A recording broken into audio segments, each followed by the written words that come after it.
黄痰如果说是急性的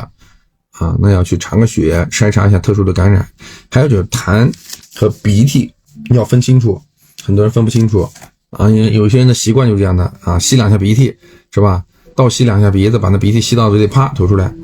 那可能是上气道的分泌物不一样啊。黄痰、浓痰一般提示来说还是考虑是个细菌，但是呢要去鉴别，要去看这个，